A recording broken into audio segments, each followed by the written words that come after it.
Hi guys, we're back for another story.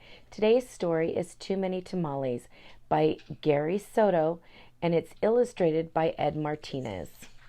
Here's the front cover, the spine, the back cover, and the barcode. And here's the title page. And the title page tells us the title of the book, Too Many Tamales, and the author, which is Gary Soto, and the illustrator, which is Ed Martinez. Snow drifts through the streets, and now that it is dusk, Christmas trees glitter in the window. Maria moves her nose off the glass and comes back to the counter. She was acting grown up now, helping her mother make tamales. Their hands were sticky with masa. "That's very good," said her mother. Maria happily kneaded the masa. She felt grown up wearing her mother's apron. Her mom had even let her wear lipstick and perfume. "If only I could wear Mama's ring," she thought to herself. Maria's mother had placed her diamond ring on the counter. Maria loved that ring. She loved how it sparkled like their Christmas tree lights. When her mother left the kitchen to answer the telephone, Maria couldn't help herself. She wiped her hands on her apron and looked back at the door. "I'll wear the ring for just a minute," she said to herself. The ring sparkled on her thumb. Right there. Maria returned to kneading the masa. Her hands pumped up and down, and on her thumb the ring disappeared, then reappeared in the sticky glob of dough. Her mother returned and took the bowl from her. "Go get your father for this part," she said. Then the three of them began to spread masa onto corn husks. Maria's father helped by plopping a spoonful of meat in the center and folding the husks.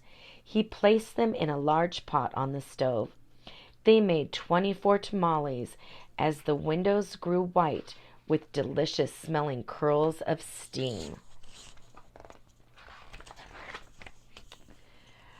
A few hours later, the family came over with armfuls of bright presents. Her grandparents, her uncle, her aunt, and her cousins Dolores, Teresa, and Danny. Maria kissed everyone hello. Then she grabbed Dolores by the hand and took her upstairs to play with the other cousins, tagging along after them. They cut out pictures from the newspaper, pictures of toys they were hoping were wrapped and sitting underneath the Christmas tree. As Maria was snipping out a picture of a pearl necklace, she shot a shock spread through her body. "The ring!" she screamed. Everyone stared at her. "What ring?" Dolores asked. Without answering, Maria ran to the kitchen.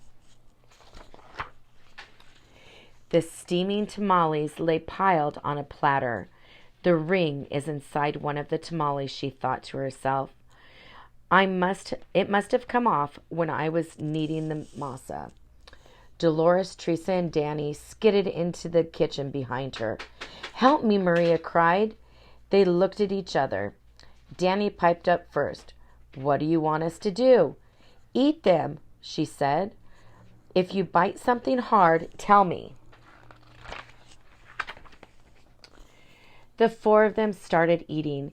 They ripped off the husks and bit into them. The first one was good. The second one was pretty good. By the third tamale, they were tired of the taste. "Keep eating," Maria scolded. Corn husks littered the floor. Their stomachs were stretched till they hurt.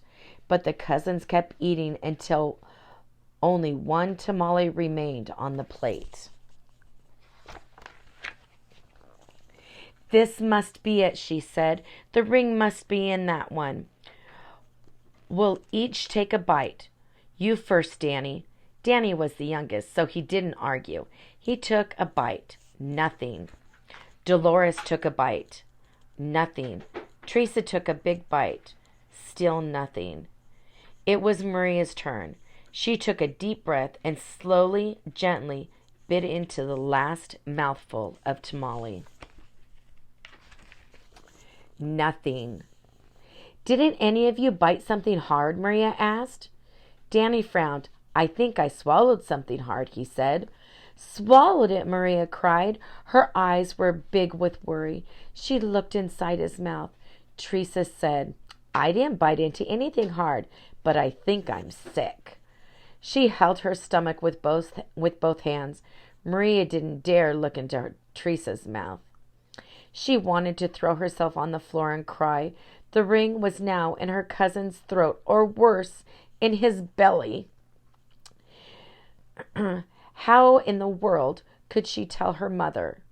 But I have to, she thought. She could feel tears pressing to get out as she walked into the living room where the grown-ups sat talking. They chattered so loudly that Maria didn't know how to interrupt.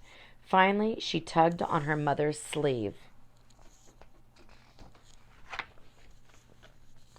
What's the matter? Her mother asked her.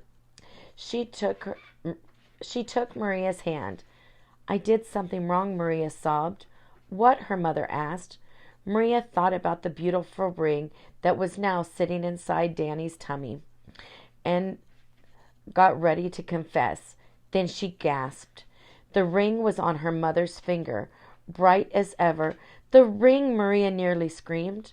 Maria's mother scraped off a flake of dried masa. You were playing with it? She said, smiling gently.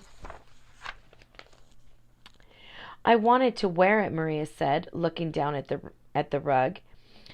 Then she told them all about how they'd eaten the tamales. Her mother moved the ring a little on her finger.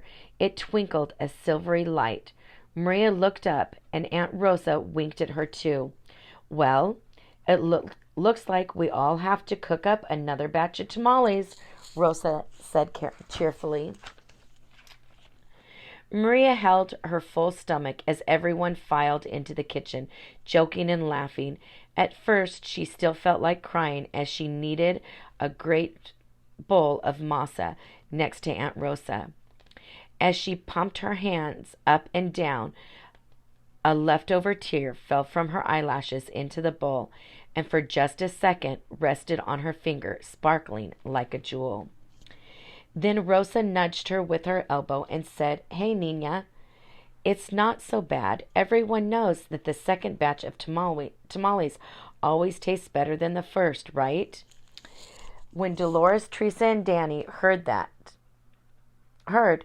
from the other side of the room, they let out a groan the size of 24 tamales. Then Maria couldn't help herself. She laughed. And pretty soon everyone else was laughing, including her mother. And when Maria put her hands back into the bowl of masa, the leftover tear was gone. The end. I hope you liked that story. Come back again tomorrow for another one.